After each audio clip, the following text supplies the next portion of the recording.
Okay, so let's talk about this new game called Immortal Tactics War of the Eternals. This game came out in July 15th, 2022. It was developed and published by Kennysoft Game Studio. This game is a tactical fantasy single player strategy action game, purely PvE, medieval with fantasy pixel graphics, and it's launching in early access. So, what is this game? How does it play? Is it worth your money? Etc. Before we get started, if you guys want to see the playthrough, you can go check out the secondary YouTube channel and come my Twitch. All links are down below where I streamed all of this. So, as I mentioned, single player, Steam Achievements, and currently Steam Cloud. It's launching for $14.99 US. So, this game is a roguelite. So, the basic plot of the game is basically hell is come to Earth.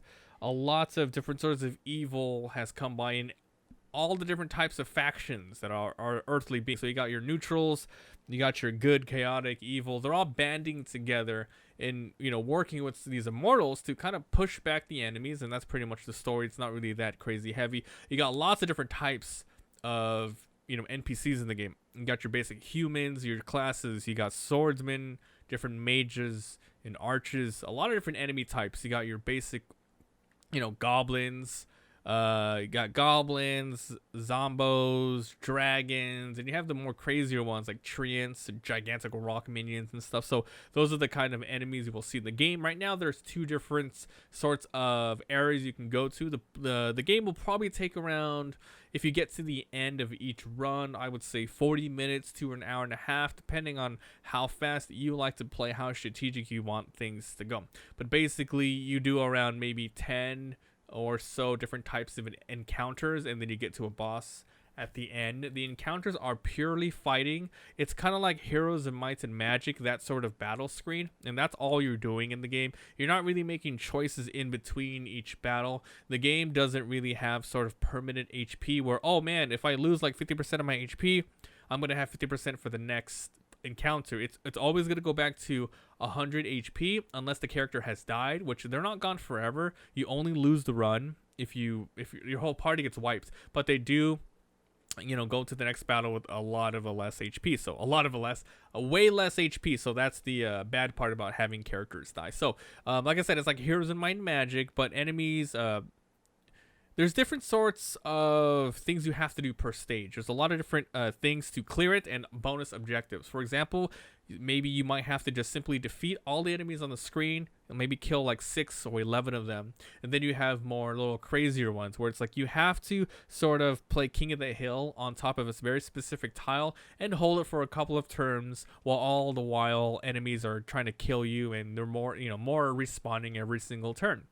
There's a lot of different extra things you can do, like, oh, don't take this amount of damage, make sure you open up this chest, attack these sorts of enemies. And if you do that later on, you can get achievements, and doing so will unlock new characters to play in the future. I think there's around 10 or so different characters you can unlock. You start with 3, and you get them by, just doing the achievements, like I said, the opening chest, defeating the boss. So that is pretty much the game. As terms of like balance and stuff, it's very early access, so I can't really say like, oh, this thing needs to be changed, hardcore, this needs to really be balanced. It's basically, at the moment, does the game work? Is it worth playing? Is it worth investing your time into this early access game? And I would have to say this game is pure combat, pure tactics. So you're not going to be making like a deck builder here. You're just getting 3 minions and you're going in. And I did forget to mention, you do get a leader at the beginning of the game. You get to choose between 2 of them right now. There's one that's more of a healing one and more of a offensive guy, but he like makes it so you can't heal for a couple of turns. So you get to choose one of those. Every single time you complete a stage, you get more experience and level up for that, so you can use it multiple times. And yeah, every time you use a skill in the game, whether it be hitting an enemy, healing, or buffing yourself, you do get 1 experience. If you take out an enemy, you get 2 experience. You can hover over your character's sort of portrait and you can see their max level. You can see which skills are all going to be coming up. Sometimes they get skills, sometimes it's random and they get nothing, and then sometimes it's just basic health up, which is kind of nice. So that's pretty much it. You have to balance it out and attack enemies. It's not that insane of a game to look at. The graphics did kind of like meh me at the beginning, but once you get just straight into the gameplay, the tactics, thinking about your upcoming turn, thinking about the next turn, because there is a lot of strategy here.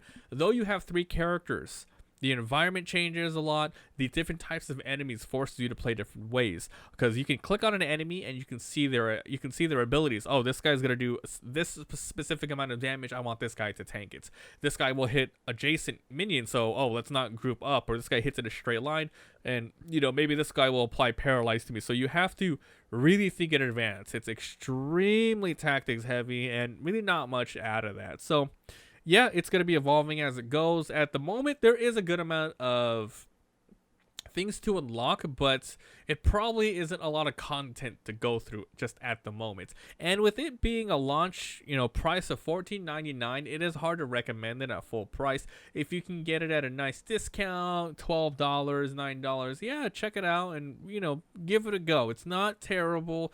It's just for the price, it's a little not there yet, but it's not a bad game overall. It's a good challenge, I do have to say that. So if you guys enjoy, leave a like, it helps a lot. If you haven't already subscribed for daily videos, check it out. If you guys like what you see, once again, head on over to the Let's Play channel to see the gameplay, and come by Twitch where all this is being recorded. Link in the description. Thanks for watching, and we'll see you guys next time. Bye.